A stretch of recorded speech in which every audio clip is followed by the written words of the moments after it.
This KFAN podcast is sponsored by Builders and Remodelers, exclusive Twin Cities provider of Elements Windows. Get the highest quality windows at unmatchable value. Visit buildersandremodelers.com for more details. Gear up for a hilarious night when Dane Cook returns to the Island Event Center. See his legendary style of stand-up comedy live at Treasure Island Friday, October 24th. Get all the details now, ticasino.com.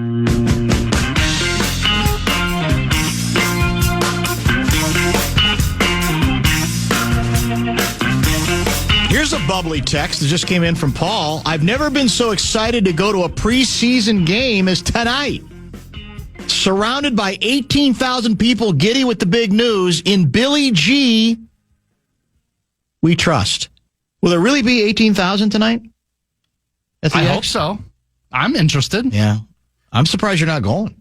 I may work my magic around 5:30. I figured that wouldn't be impossible. We're out, you said, at 6:15? Yes. We got Vikings programming to get into, and then we got Minnesota Wild preseason hockey. I want to do a quick injury update regarding the Vikings. We heard via the iHeart update, perhaps, a little bit about the head coach saying that this week J.J. McCarthy could end up returning to practice at some point. I'm putting on a 0-10 scale. I'm ranking a 0.5 as the likelihood that McCarthy starts against Cleveland. And that might be high. Even if he does begin to practice this week, there is no way in hell that the Vikings are, that KOC is going to throw him to the Cleveland Browns wolves, defensive wolves. No chance, especially with the current state of this offensive line. Zero. I didn't think there was much of a chance anyway, but I don't think there's any. Whether the Vikings would have won against beaten Pittsburgh or lost to them, no matter what level Wentz played at, I still thought it was unlikely that JJ would go. I think there's very little chance as well. There is, of course, there are other injury updates that we at least should mention. The news, this broke yesterday, I think we covered it, but worth repeating that Brian O'Neill, the good news is, although he has a sprained MCL, that's not good. He's considered a week-to-week kind of a guy. So they're not going to put him on the IR. That would be a minimum 4-game absence, and it's not that bad. Be surprised if he goes this week or on Sunday, but who knows? I mean, he tried to go in the second half against Pittsburgh. So he's still with the team. That's the good news. And we'll see how that goes. But he is week-to-week guy rather than out. But the news, not good on Andrew Van Ginkel. He's going to miss another game. He's got what continues to be described as a lingering neck injury. I'm concerned about that. When you get into the neck area, now the Vikings are saying they don't think it's going to be long-term. They're called residual issues with the neck injury. So I don't think they think he's going to be out forever, but that's a significant loss. We're already missing Cashman as well, and I think we saw that definitely had something to do with the poor effort from a run defense standpoint against Pittsburgh. It's also worth noting, let me see if I can get the details from I think I saw it via Seifert, who is in London. The Vikings have signed a tackle named Matt Waletzko. Matt Waletzko to the practice squad. And we're trying, I guess, according to the head coach, to get an offensive lineman to London just so they have enough healthy bodies for practice at this point, because Ryan Kelly is out. He's battling another concussion. So there are some, look, all along I felt like this was going to be probably a challenging game just because Cleveland's defense is so good. Now, Cleveland, by the way, I believe made a quarterback change this week, which I think probably should be troubling because the Methuselah veteran, who's been the starting quarterback for the Browns so far? Joe Flacco it's just over as far as I'm concerned. Cleveland's desperate. So they make a change. I think they've announced a change at the position. And what you worry about is just the adrenaline rush of another guy coming in and playing better than he's even capable of. But we'll get to more details on that in a little bit. I always thought this was going to be a challenging game because of the Cleveland defense. But I also said you're still in that softer part of the schedule where first 5 games you got to come out of it 4-1. Well, they obviously mathematically cannot come out of it 4-1. The best they can come out of it is 3-2, and the last thing they can afford is to come out of that 5-game stretch 2-3, and that's the risk if they find a way to lose to Cleveland. But now you have the added concern that whatever you are, whether you've underachieved or not, whatever you are. You're compromised along the offensive line. We saw that last week against a good Pittsburgh defense, but not one that is viewed to be as fearsome as the Cleveland defense. And that has to be concerning going into this game, is that even if Cleveland has to figure that Cleveland's going with Dylan Gabriel as the starting quarterback, who I know very little about, Dylan Gabriel. So you can't mess around with this game, but now you're at like I said, the risk of trying to figure out, well, can we put together a functioning offensive line to somewhat protect Carson Wentz?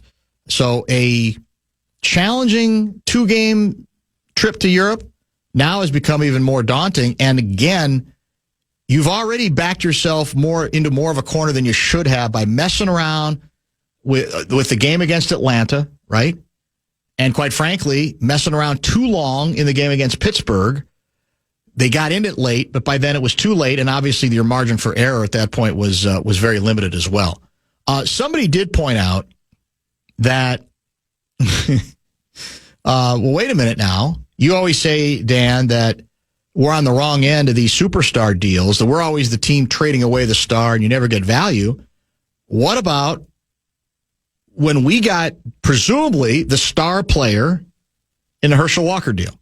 Well, that's the exception that we've talked about ad nauseum over the decades that kind of proves the rule, that to that extent, the Wild, I should say the Vikings in this case, but Minnesota as a sports entity, is in the unusual position that they've been screwed both ways. They've gotten screwed when they've traded away the superstar, and they got screwed when they got allegedly the superstar. The problem was Herschel was already aging by that point. He was already pretty used up by that point, and ultimately ended up being more of the problem than the solution. Although I've said all along, I don't want to replay that ancient history, that part of what went wrong here was if you're going to trade for Herschel Walker, you can't run the same 2 running backs pro set that Bernsey and the Vikings wanted to run. That he's a tailback runner at his best, even if at that point he was past his best, and they tried to sort of force him into becoming something that he just wasn't capable of. So I don't think that helped. Might not have mattered. But yeah, we have been on the wrong side of both ends of the so-called superstar trade, where you like to say, well, yeah, you get the superstar at least. You never have to give up nearly enough, and you get the star. And that was the one exception. Unfortunately, one of the few exceptions to the rule in the case of Herschel Jr. Walker. Chris writes, hi, Dan. I hope the Wild fans and hockey community enjoyed today. A lot of Wild talk, and for a day, good for them. But I can tell you, this is a winter basketball town, and I, for one, cannot wait until the Wild inevitably blow up and fade into mediocrity, and all we hear is the daily obligatory Kevin Fallness Wild report on the Top 5 at 5, signed Johnny Athletic Burner account. Johnny Athletic Burner account. Very well played. Brant wants to know how short Wentz's leash should be this week. I wouldn't be surprised to see Brosmer in by halftime.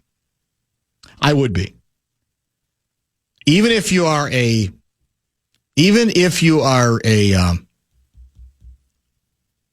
Max Obo, I think you actually should be rooting for him to not play right now. I get it.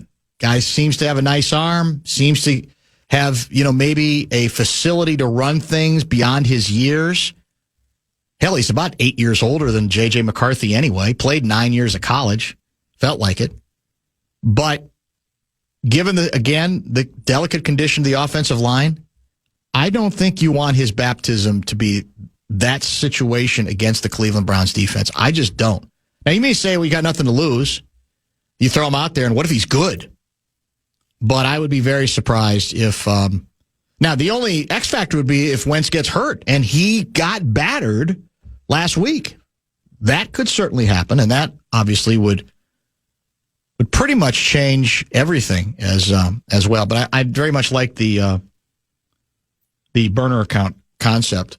Let me get to also, it doesn't look like we're going to get Thielen, right? I'm about ready to give up on that. We had hoped to have Thielen at 3:30 from London, but it doesn't appear that phone call. Was there a time zone mix-up? It's known to happen. It's very possible.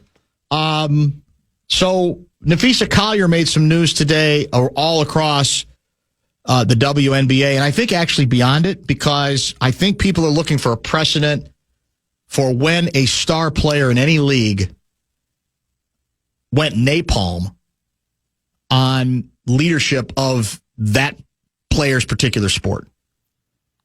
I can't, again, recency bias might have something to do with this, but I can't remember another occasion when a franchise-level star player went this ballistic on management, and I should say on ownership, and not ownership, but the management of the league itself, including the commissioner's office. Among the things Collier said, the real threat to our league isn't money, it isn't ratings or even missed calls or even physical play. It's the lack of accountability from the league office. Since I've been in the league, you've heard the constant concerns about officiating, and has now reached levels of inconsistency that plague our sport and undermine the integrity in which it operates. Our leadership's answer to being held accountable is to suppress everyone's voices by handing out fines. We have the worst leadership in the world. If I didn't know what exactly the job entailed, maybe I wouldn't feel this way. I'm sure they will find me. Anything with free speech is fined now. The other quote that from her today that is getting a lot of attention. According to Nafisa, she had a private conversation that she decided to go public with during this presser today.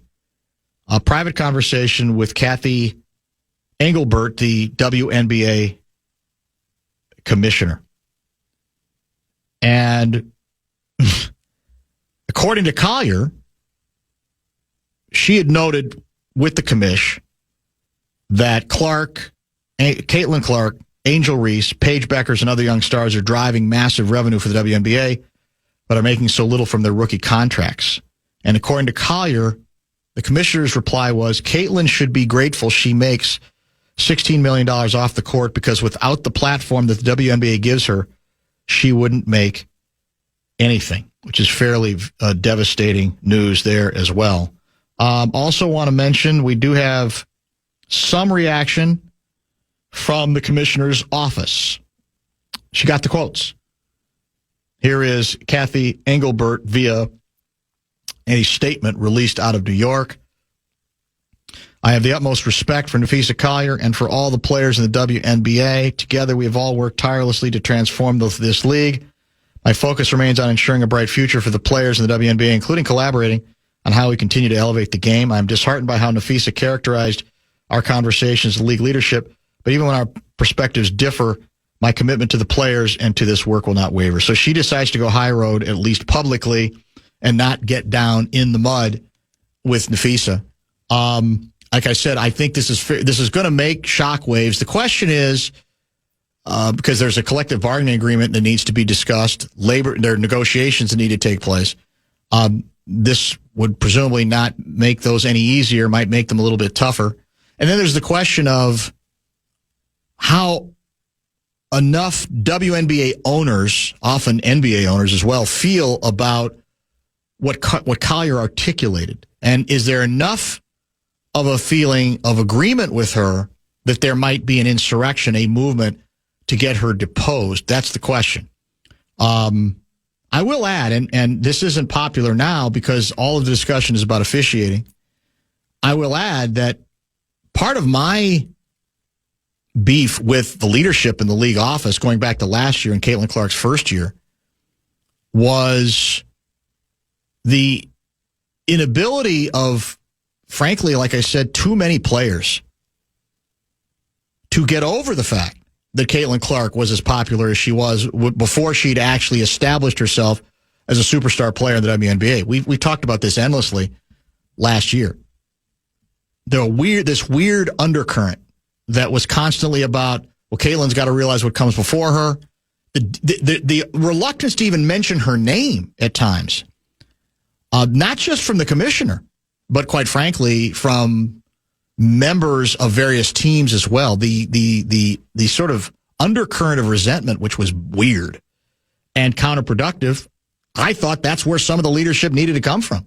Somebody within the league needed to say, what are we doing? If we really want to cross over and be what we think we can be, we've got to make we cannot be afraid of someone who seems to transcend the sport, even if there are others who have played better than her and are better established. Now, on the basis of, if this quote is accurate from Collier in her conversation with the commissioner, I'm not surprised there was no pushback on the players, because it sounds like maybe the commissioner agreed with exactly that and felt some of the same resentment. I don't know.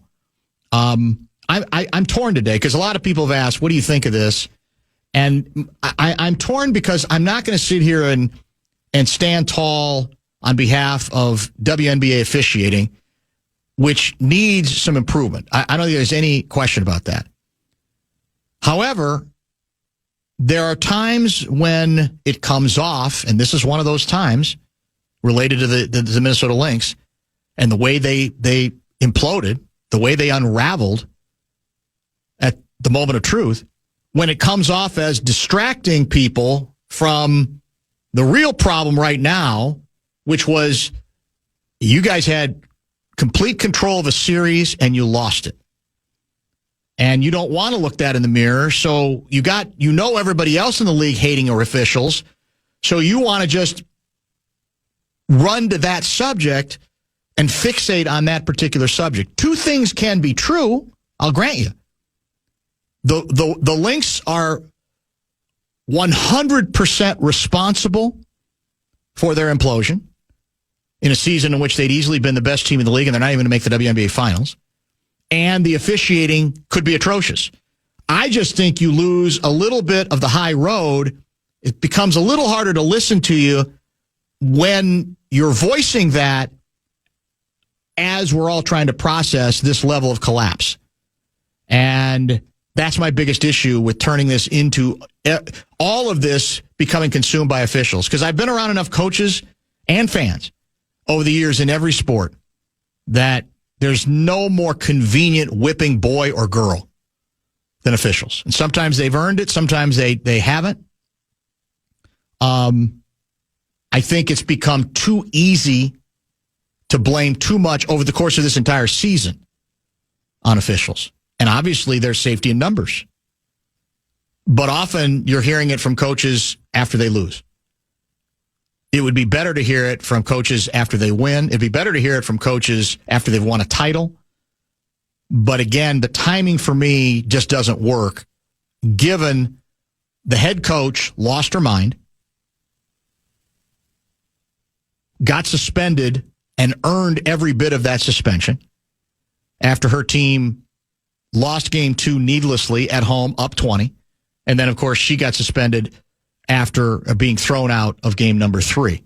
And that's my issue with, rallying to the defense of every player when it comes to the officiating. And the officiating is bringing us all down, and the officiating is evil, and the officiating is making this impossible for us to move forward.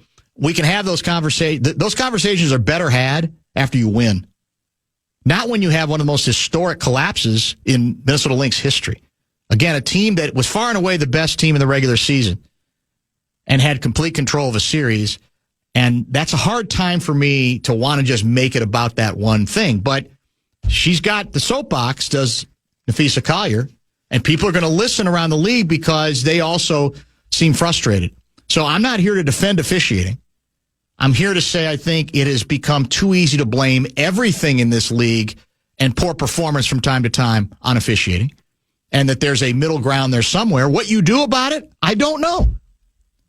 Is it the style of play, sitting down but with officials before the season starts and saying, here's what we're going to emphasize, and we are allowing too much physicality in the game? I mean, the fact of the matter is, as we talked about with Guardsy yesterday, the NBA, it's pretty much known that when you go from the regular season to the postseason, there's going to be a lot more physicality.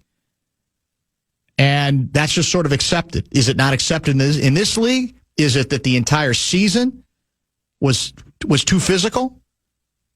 I don't know. I mean, there was there were a few candid admissions in the presser today, including from Cheryl Reeve, acknowledging that her team has not handled physicality all that well and didn't handle it all that well with Phoenix. That this team was not, I think the quote was something to the effect of this team was not totally equipped. See if I can find the exact quote here from Reeve. She acknowledges Game 2 was a coaching loss, in my opinion, that you've got to be able to help them across the finish line. Our roster wasn't necessarily completely equipped to handle physicality. Okay, so that would seem to suggest that it wasn't just the officials. It was, this is as old as the game's been played, right? Basketball, certainly, and I dare say hockey, too. If a team's strength is physicality, one of their strengths, and they're playing a team that's known to be more finessey, what's the goal? Knock them around a little bit. Not cheaply, you hope, but knock them around a little bit and see how they react. So this would seem to suggest that's not just on the refs, that this would be on maybe the composition of the team and perhaps Phoenix being the wrong team for the Lynx to play as well. So once again, the truth cannot be controversial, but it can occasionally be nuanced, and I think there's plenty of that that should be a part of this conversation today, even as Collier goes, on a rant, as I said. I will play well around the league, will probably heighten her position of leadership among players more than ever, her willingness to have the guts to be this forceful and to be historically candid. But in the end, I think there's a lot of ways to take this conversation that go beyond referees are the root of all evil, and that they are. I don't even buy the notion that they're killing the game. The game was doing very well. Last year did great. This year the ratings aren't quite as good. I think Clark being out had something to do with it. But there's a lot of ways to go on this thing. But in any case, that's going to be a big part of the conversation moving forward on the WNBA. Let's do this. Let's see if we can get some bonus bucks going for one of our lucky listeners, shall we? Absolutely. The Fan and two men in a junk truck want to give you a shot to win bonus bucks with the National Cash Contest. Head to KFAN.com. The keyword is deposits. The keyword deposit, KFAN.com. Keyword deposit. Hey, Roots, this football season, Bell Bank is giving one KFAN listener each week $1,000 to pay it forward to a charity of their choice. Just head over to KFAN.com, keyword contest, to learn more and to enter today. That's KFAN.com, keyword contest.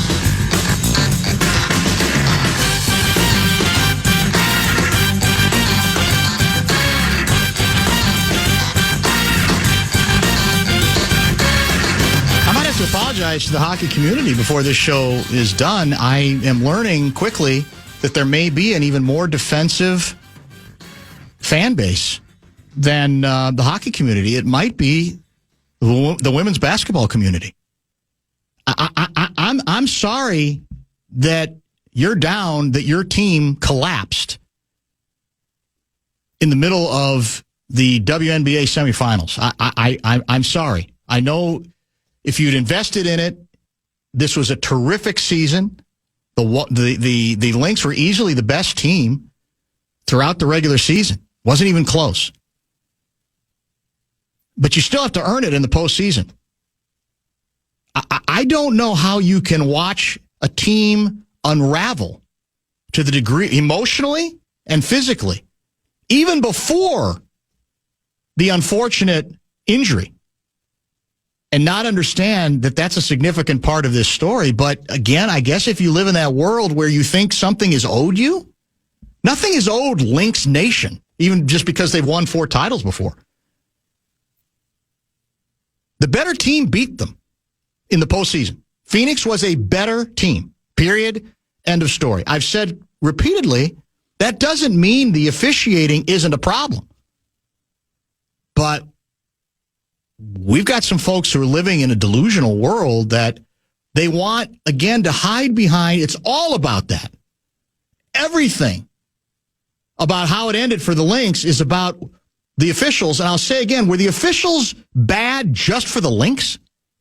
If the officials are as incompetent as we've been led to believe, presumably they're incompetent for both teams at various times in various situations.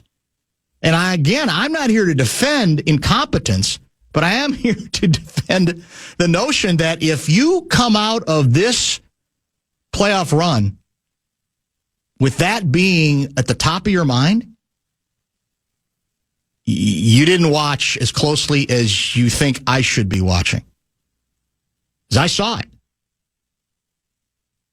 The best tweet, I retweeted it the night of Game 3. It was from Kent Youngblood, who used to cover this team, and the quote was "Where's the composure?" He might have used another word that's a synonym for that.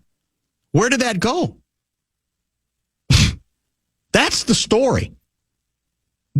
The Collier, what Collier's bringing up might be the league story, but it's way too convenient to make that the Lynx story right now, because it ain't.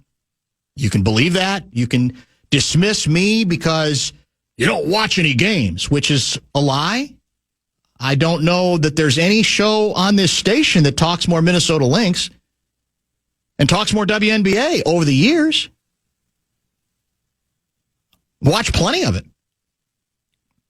Admired most of it for this season. It's just, it for whatever the reason, bad matchup, frustration, you name it, this team was in position to go up 2-0 and lost a 20-point lead at home.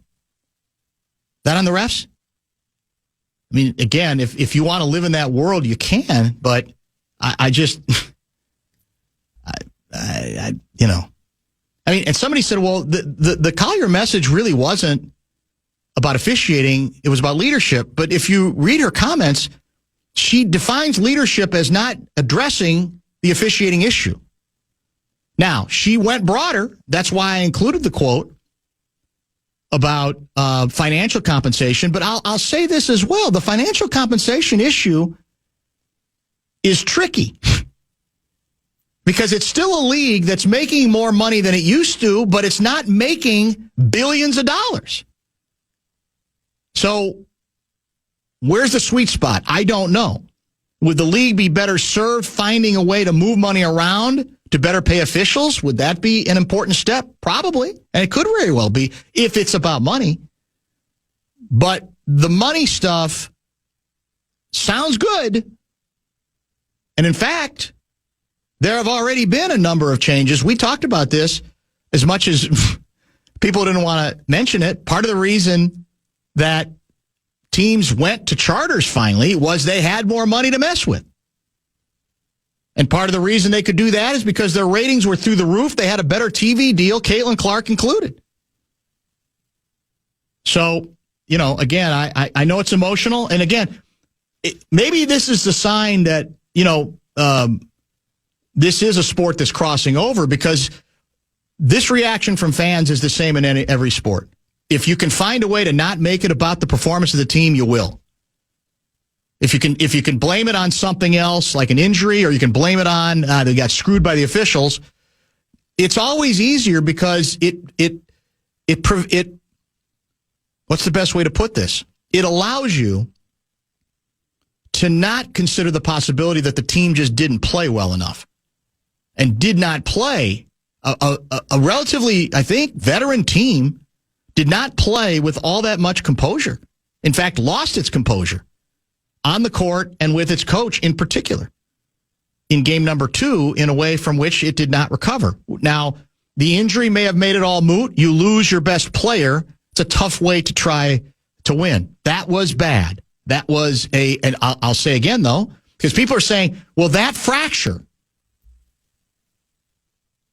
embodies why this league is out of control. If you believe that, you're clueless again. Watch the play.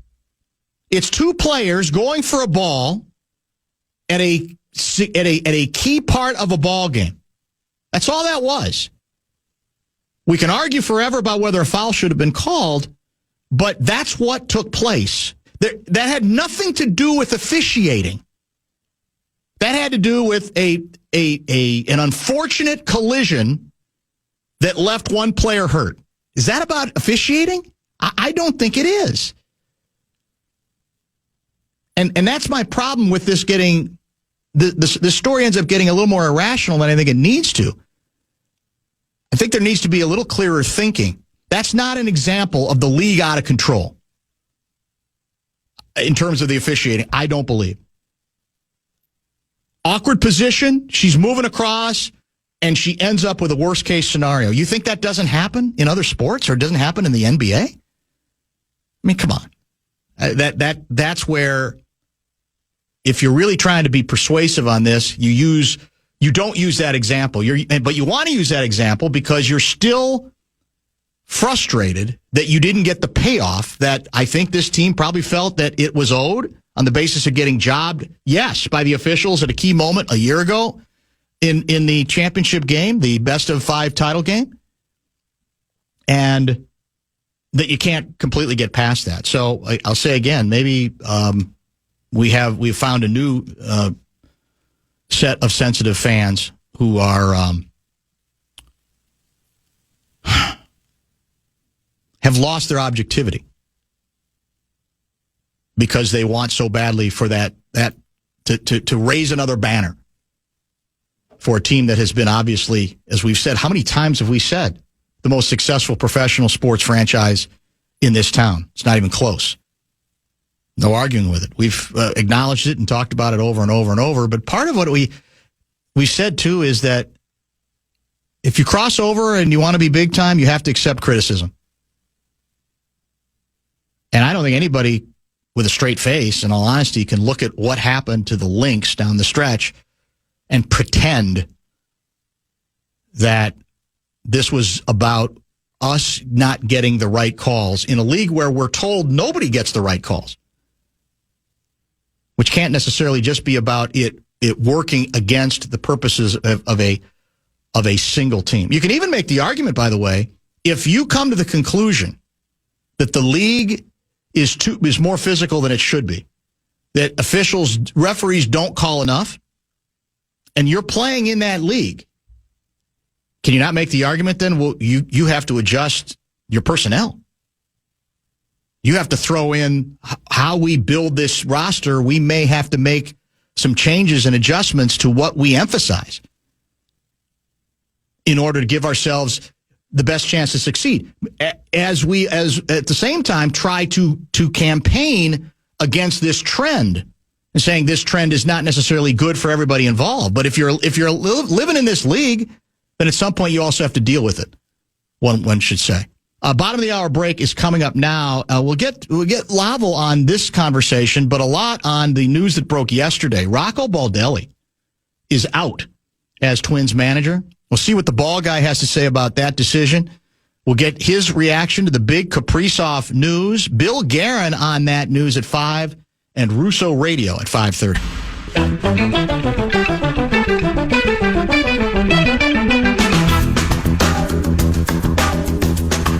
Before we say hi to the birthday boy, Lavelle E. Neal III, who just turned 60 on Sunday in Vegas, let me quickly add, Dan Minnesota jogged my memory on this as well, and I hinted at it in talking about some of the Nafisa Collier commentary about her concern about the commissioner basically mocking the notion that Caitlin Clark was owed anything.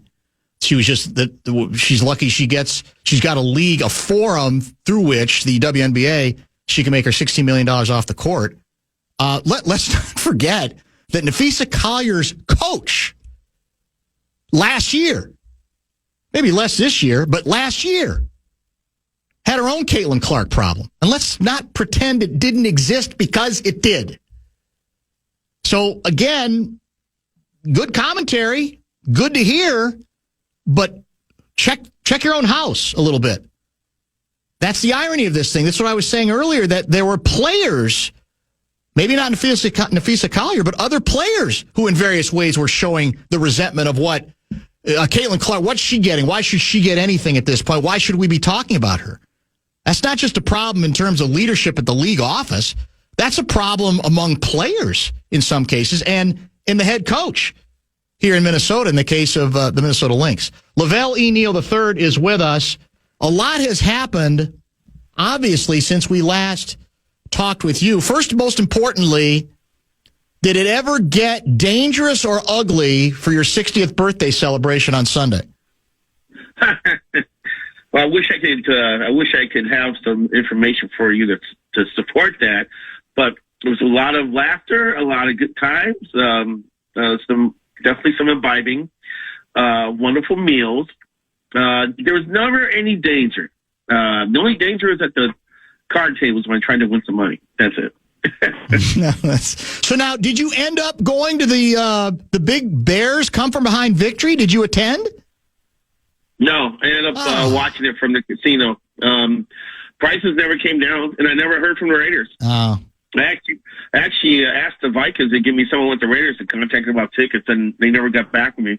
And I kept following prices on a secondary market app, and they're like 10 minutes before game time, there was still $280 a seat, and there's 3 of us. So I was like, you know what? Yeah. We're gonna enjoy the game here at the old Planet Hollywood Casino. And you probably did. Nice little late comeback, even when it looked like they were in significant trouble. They get the thing done. Yeah. It was pretty funny because, we had this one corner of the lounge, and there was a group of Bears fans at another corner of the lounge, and so we were cheering back and forth at each other. And then after that game ends, they immediately leave, and they were immediately replaced by a group of Packer fans who were sitting over there. Sure, so, yeah. Of course, at the end of the game, when the tie was achieved, I screamed over there, "The Bears have the same amount of victories as the Packers do." How'd they take it? Did they laugh, or did they come after you? They looked at me. I couldn't tell if they were laughing. They just kind of looked over. Packer fans don't have much of a sense of humor when things go badly. No. We know that over the years. Oh, they're the classic dish it but can't take it. That's Brett Blakemore to a T. Blakemore, you want to defend yourself or not? I'm just going to let you guys have fun. All right, fair enough. Lavelle, Rocco Baldelli is out as manager, as you know. That broke yesterday. I think the first segment of the show. Did he deserve to be fired? Well, you look at it in one way, that they had not made the playoffs in 4 years out of 5, right? So, with at least 2 of those years, the belief was that the Twins are good enough to win the AL Central Division and go into the postseason, and they did not. They had the stunning fall from grace last year, and they went into this year with projected win totals anywhere from 83 to 87 games, and exceeded the table during the postseason. If you look at it from that standpoint, if there are any expectations on a franchise, and you don't make the postseason in 4 out of 5 years, you should be on the hot seat. So I can see it from that standpoint. I just think, in this case, the manager's being the fall guy, the classic fall guy in this sense here, because, he has to play the players that Derek Falvey gives him, or Jeremy Zoll, and they have to take their marching orders from ownership. And all we've seen in the last handful of years is ownership subtracting, and giving Rocco little to work with here. And then we saw what happened at the midseason. And here's the other thing, too, Dan. That was interesting today's press conference. Derek Falvey confirmed that entering the season, they did indeed pick up his option year for 2026.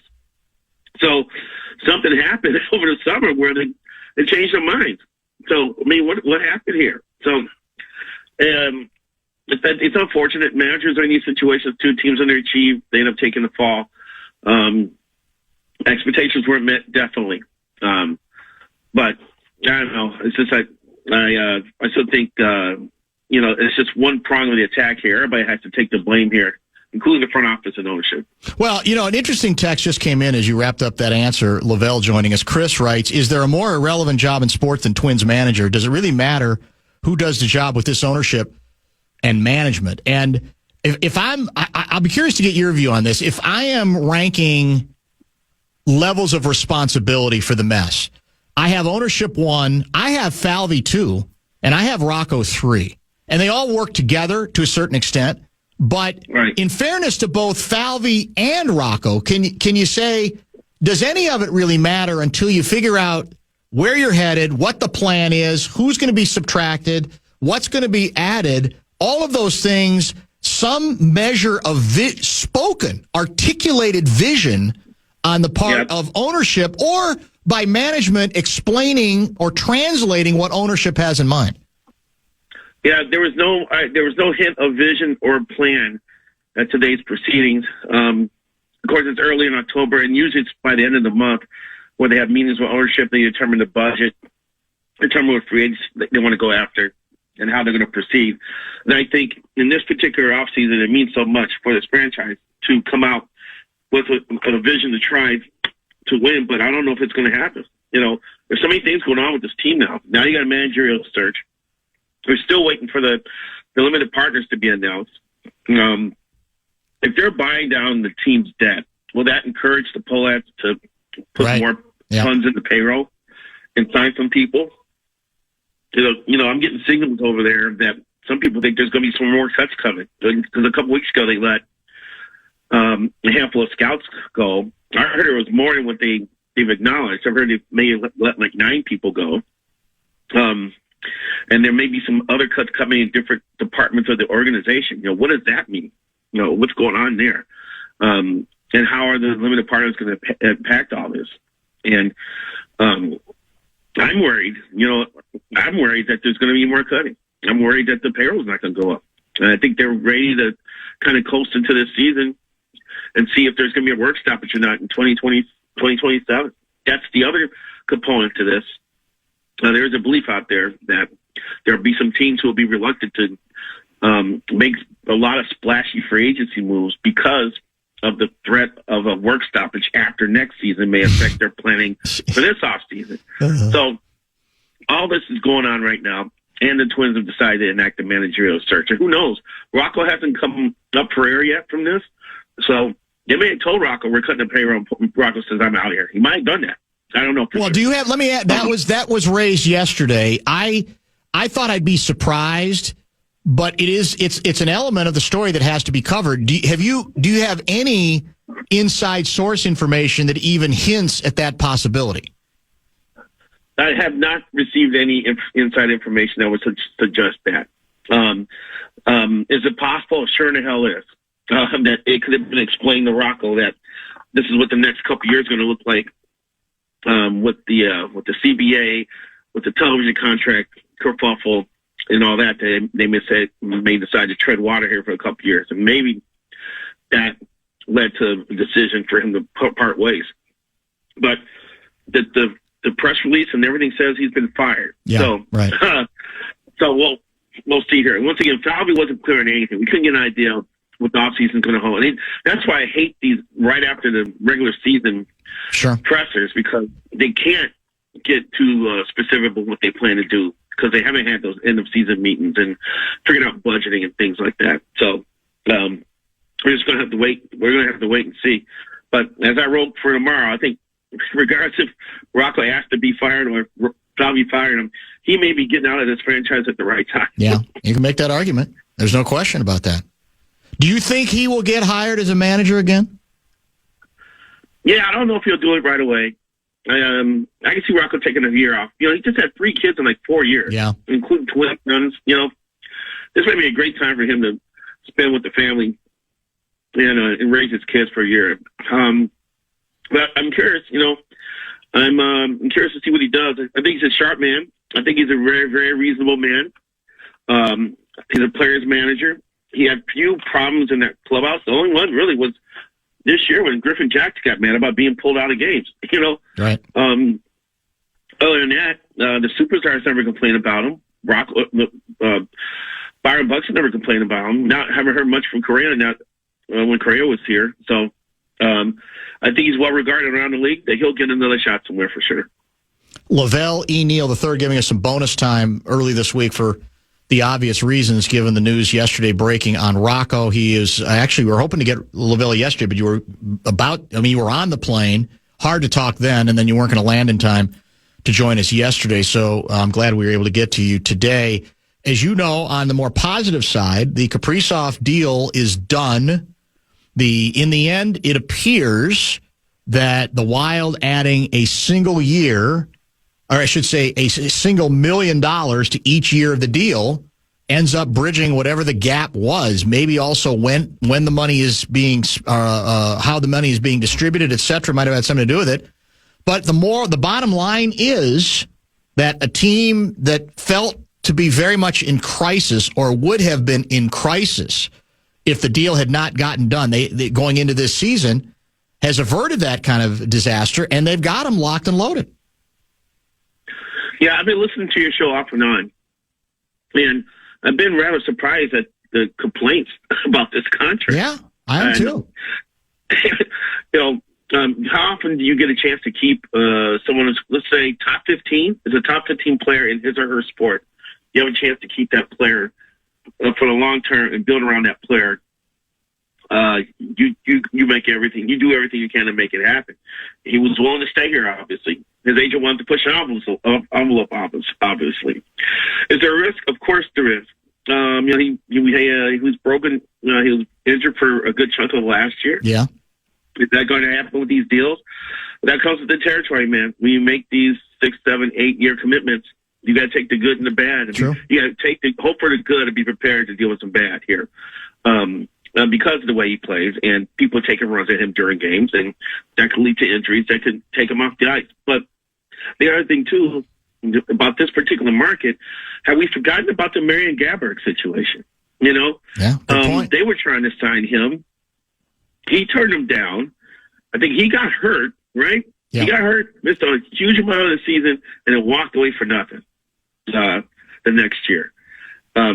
If the Wild ended up down a path with Kirill Kaprizov in that way, people would have going over to the X/Grand Casino Arena, wherever it's called, and tried to burn it down. So you want your teams to keep good players. Look at all the hammering has gone on over Twins through the years, just trying to keep Byron Buxton, and so letting other guys go. So plus you have star power on your team. It could attract other quality players, not similar stars, but actually good players that can help you win. You have to make moves like this. It'll work out with the salary cap going up in each of the next 2 years. There'll be some wiggle room there. Yeah. I'm sure Bill Guerin is really salivating over what could be possible in the next couple of years here. So this is a time to celebrate, Wild fans. You got to keep a top 15 player on your roster for the long term. You got to take that chance. Well, and he was more than that. The first half of last season, he was a top 5 player. I mean, he was that good, and then he got hurt. Right. And look, this doesn't guarantee a cup, right? We all understand that, but I think you have to look at it the other way. If you can't get this done, you've guaranteed maybe permanent injury to your team. I mean, maybe that's a little grandiose because you can come back from stuff, but the devastation for the next several years would have been incalculable to this entire franchise if you are without him, or you are forced to trade him, probably not being even able to get the best deal because of the power he would have over that situation. You obviously couldn't let him walk. So I think that's what you have to see. Without him, not only are you not you don't even have a chance for cup conversation, right? You are basically just another semi-expansion franchise. Correct. Plus, there is a young core here. Boldy and Favor are kind of becoming seasoned pros now, but you got other young players who are going to get in this mix here, like Ogrim, like Urov, like Wallstedt, next couple of years, and apparently some decent prospects coming along in here. So there's going to be some good young talent coming in, and Kirill Kaprizov can help kind of be a mentor to those guys while leading the Wild to victory, man. So I'm looking forward for the next several years with Kaprizov with the Wild. All right. As you know, the Vikings lose to the Steelers. They are in London preparing for a game against the Browns, who've made a quarterback change, which may be irrelevant. The Cleveland offense is not very good, but the Cleveland defense is excellent, and the Vikings offensive line is battered right now. So how much trouble do you think the Vikings are in sitting now at 2-2 during what was viewed as the soft part of the schedule before it gets really meaty after the bye, starting with that game against the Eagles? They're in a little bit of a pickle, aren't they? You got the backup quarterback Carson Wentz, and my thing about Carson too is that I think the Vikings brought him in on two different occasions to work out and didn't sign him.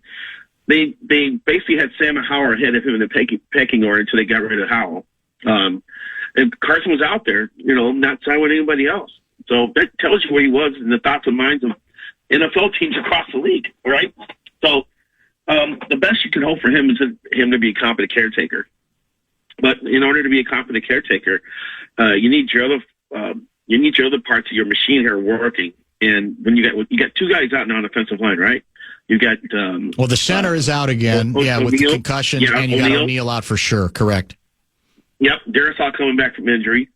Did I hear you say earlier that they're trying to ship linemen across the pond to be available just in case they need them? For depth purposes, yes, 100%. So, shake offensive line against a decent defense with Cleveland Browns. A good defense. Game-wrecking edge guy. This is a concern going into this game. So, I would be a little nervous here because, this is the part of the schedule that the Vikings need to make hay during. They can't finish 4-1. They got shot at 3-2. But they're not 100%. This is not a slam dunk. I have not seen the spread, Blakemore. Maybe you can look it up. Yeah, I am curious to see the spread. Blakemore's busy. He's talking to other. He's got like 8 conversations going on in Studio B. Browns Vikings spread right now. Let's finish where we began.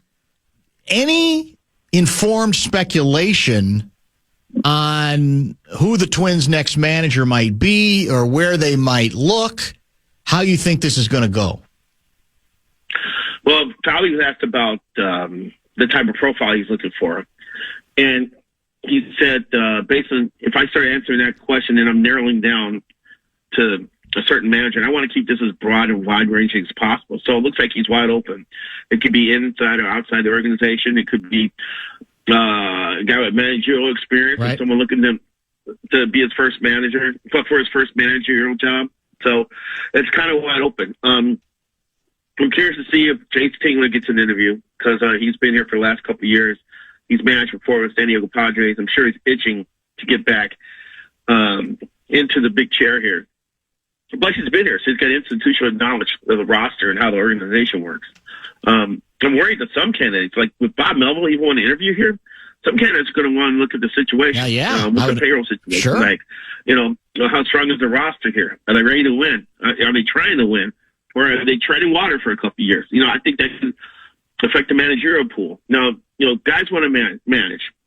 There's only 30 of these jobs in Major League Baseball. But if you're someone like Melvin and you're looking at 3 or 4 teams and you're ranking them, you may put the Twins at 4th or 5th now on this list just because of their situation. Don't know how much of an impact the limited partners are going to have.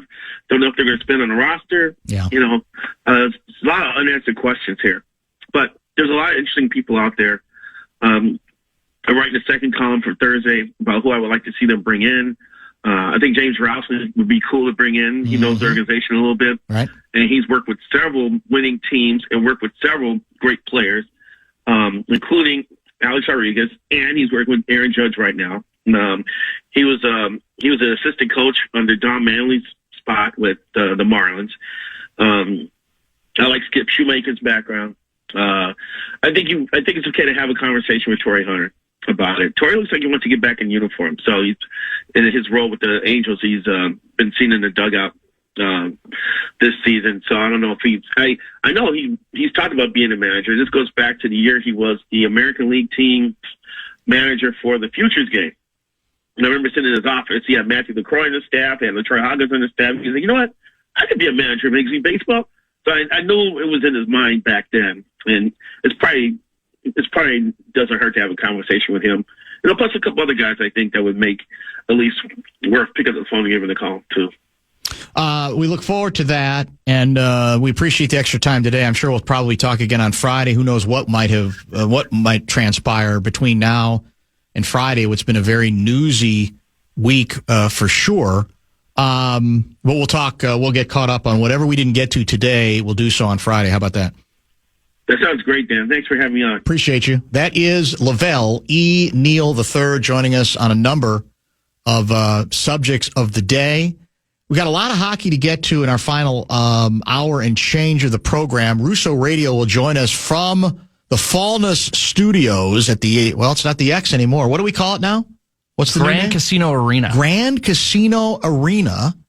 And when we come back, we expect a visit with Bill Guerin, the guy who ultimately, as he told us during the State Fair and other times, got the deal done with Kirill Kaprizov.